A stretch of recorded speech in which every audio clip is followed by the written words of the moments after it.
Welcome back to another video, man. What the fuck did it... I don't remember my intro, bro. I've been gone for that long. Welcome back to another video, man. Before we do anything else, I'll pray to the Most High. I got issues, dog.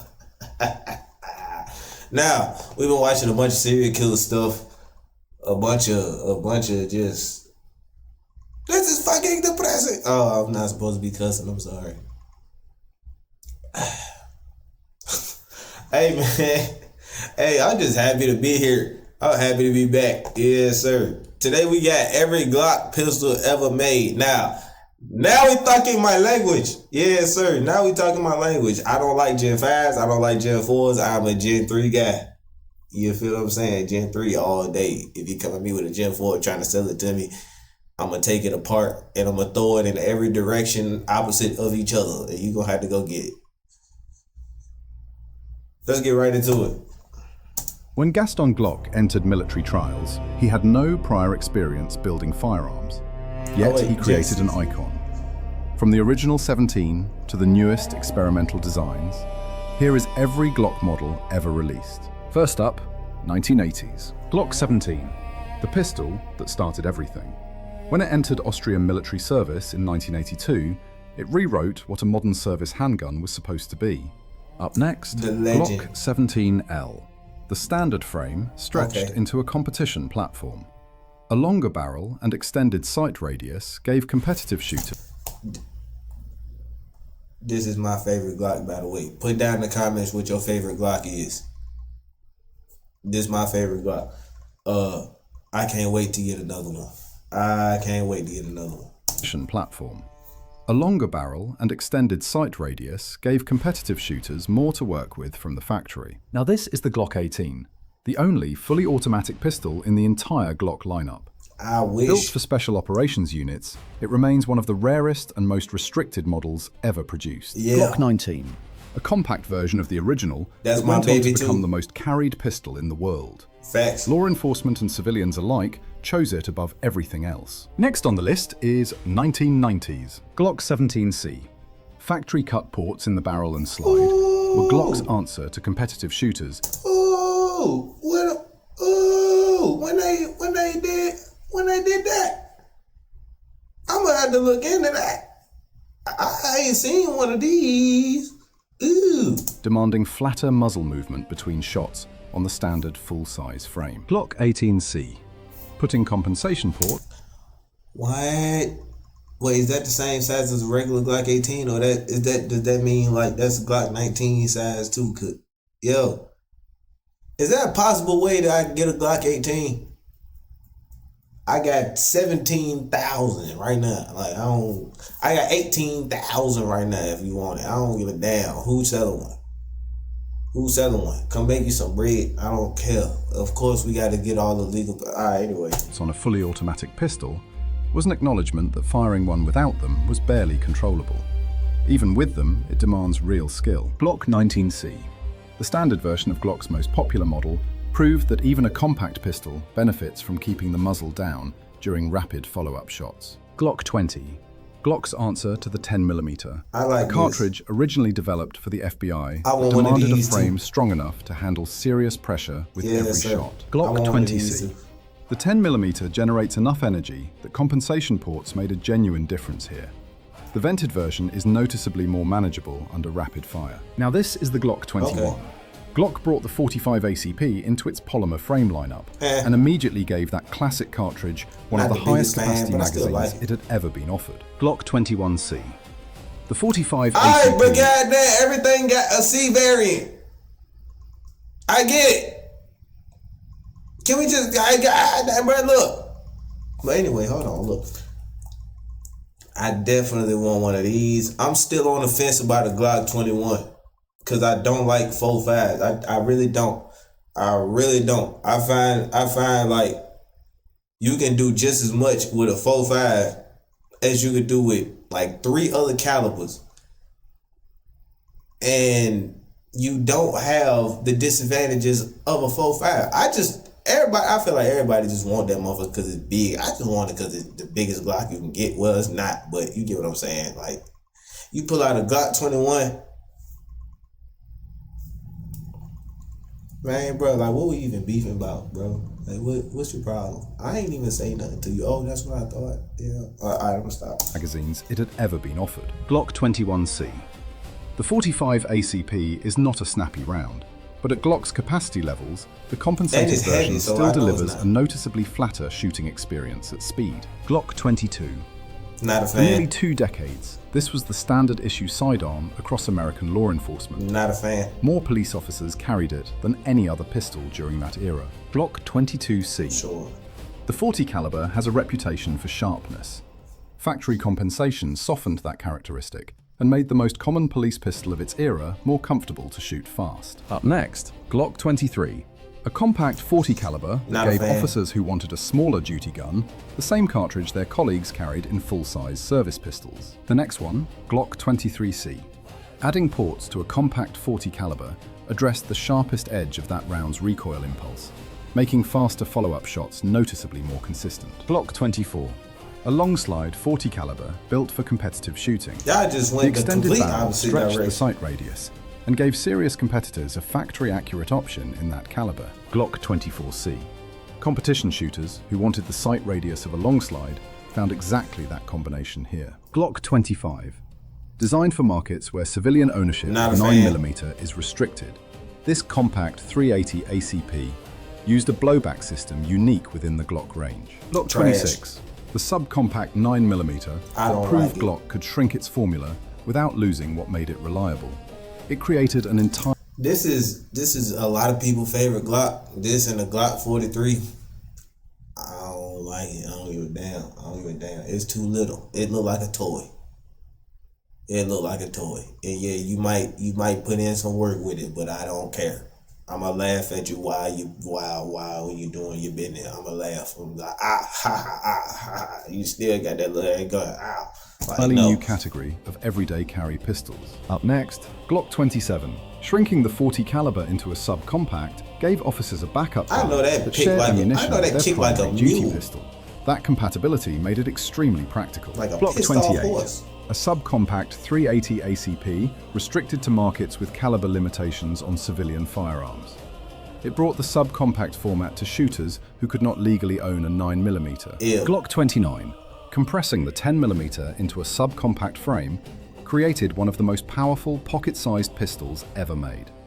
Hunters and outdoorsmen carry it as field protection. Glock 30. A subcompact 45 ACP that kept the caliber's loyal following happy while giving them something small enough for everyday concealed carry. Glock 31.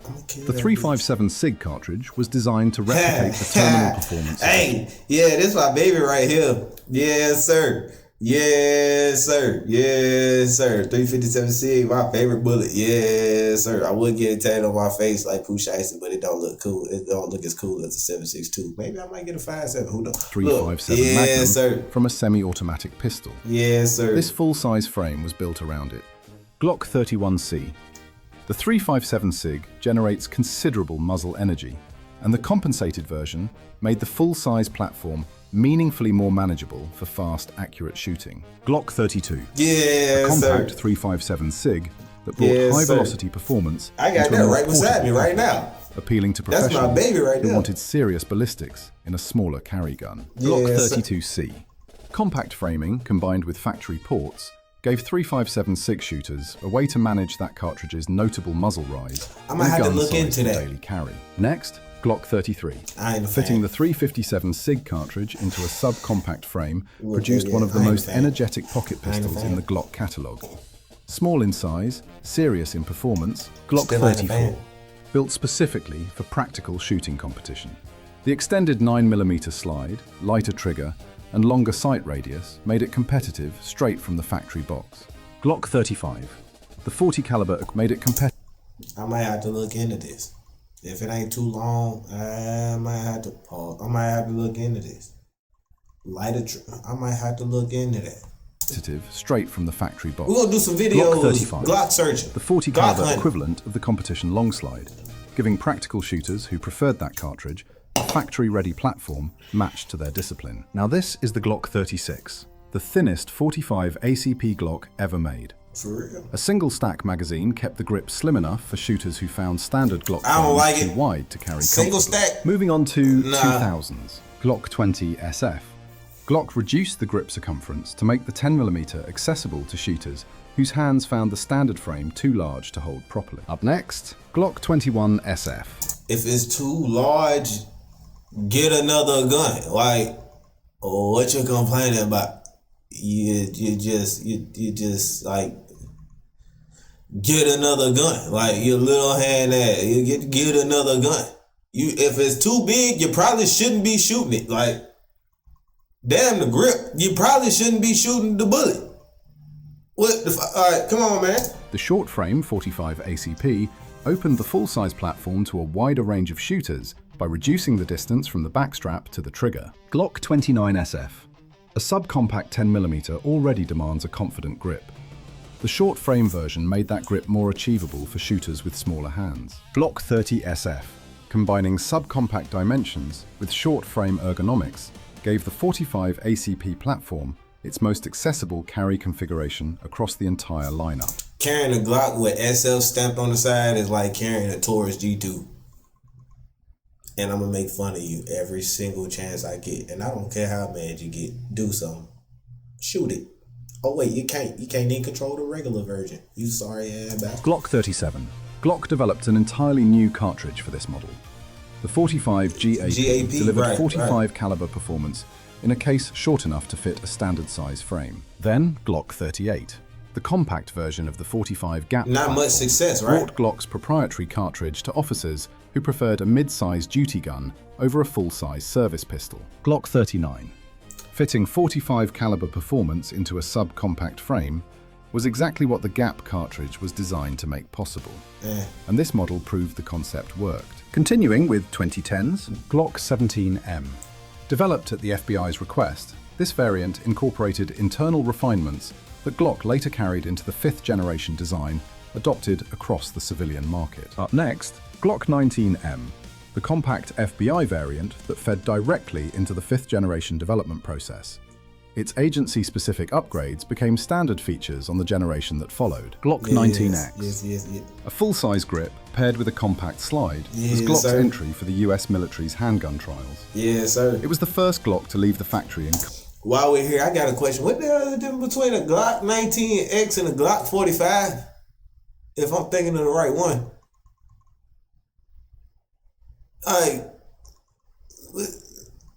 And wait, what's the Glock 48? I forgot what the Glock 48 is, but what about the shorter grip, the Glock 19 grip on a 17 barrel?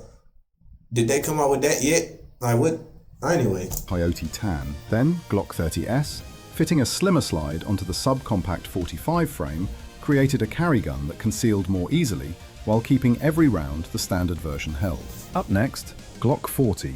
A long slide 10mm built for hunting and outdoor carry. The extended barrel improved velocity, and the optics cut made mounting a red dot straightforward. Glock 41. A competition 45 ACP, with a long slide that reduced recoil and extended the sight radius, That's a big ass giving gun, practical dog. shooters a factory-ready option in that classic caliber. Glock 42. The first 380 ACP Glock, designed from the outset for the American market. Slimmer and lighter than anything in the lineup before it, it redefined pocket carry. Next, Glock 43. A single stack 9mm that gave concealed carriers the caliber they wanted. And anybody that pop up with a Glock 43, I don't take you serious. I don't. You or your little baby ass pistol. I don't care about you or your 19. Let me see. People be putting extendos in them. And it still looks stupid. Like, I don't give a damn, bro. I don't care if you got 33. I don't care if you got monkey nuts and a switch on it. Extending the grip on the slim 9mm added 4 rounds to the magazine and gave shooters a more secure hold without making the gun any harder to conceal. Glock 45. A compact slide on a full-size frame combined the handling advantages of both configurations and became a popular duty choice for agencies wanting capacity without bulk. Glock 46. No, we're not going nowhere since you monkey. What is the difference between this and a 19X other than the color? Am I missing something? I don't understand what was the point of this. Still, to this day, I don't understand what the point was, bro. Cause I just go get a 19X. Like, is it cheaper? What was the point?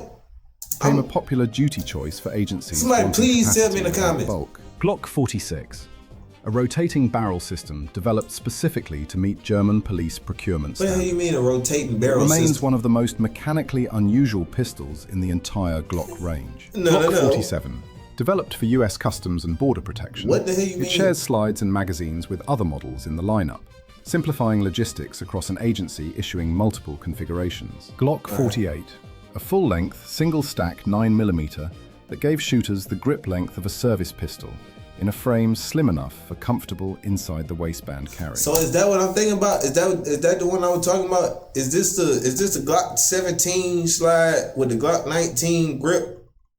Cause if so, I'm going to get one today. Like, what? I need to know. Somebody put in the comments, yes, I can look it up, but why would I look it up when I got y'all? I thought we was family. I thought we were supposed to help each other. I help y'all it be entertained. Y'all help me learn. This ain't no one-sided relationship. Hey. What you trying to do? Nah, anyway. A service pistol in a frame slim enough for comfortable inside the waistband. I might have to see what's up with that. And our last category is 2020s. Glock 44. The first rimfire pistol Glock ever produced. Get this shit off. It matches the size and feel of the standard 9mm. A compact frame paired with a full-length slide gave this model improved velocity and sight radius, while keeping the grip short enough for more discreet carry. Glock P80, a limited edition recreation of the original prototype submitted for Austrian military trials in 1980. It honors the pistol that started the entire Glock story. I ain't got to say. Shut your ass up. Shut your ass up. I'm sick of you. Shut up. Shut your ass up. When Gaston Glock entered military. Anyway, let's go back here, cause yes, sir. My face tells the whole story. I don't have to say nothing.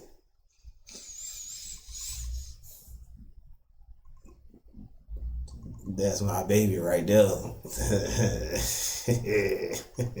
That's what started off all the BS. That's my baby right there. Yes, sir. I'm a free man to this day because I'm talking too much. Anyway.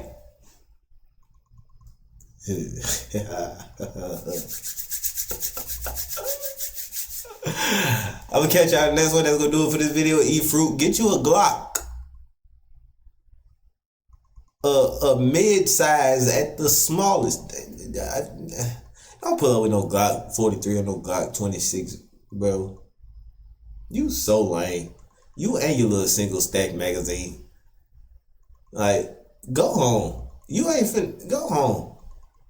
All you finna, and even if you do anything with it, only thing you can do is put a double stack magazine in there, and it's still gonna be the same freaking size. It's just as hard to conceal as a regular 19, bro. What you gonna do? Shrink the mag while you got the bullets in there? Like, bro, I don't know, man. But that's gonna do it for this video. Y'all eat fruit. Get you a Glock. Get you a Glock. A respectable Glock. And get you some money to go with it. Catch y'all in the next one.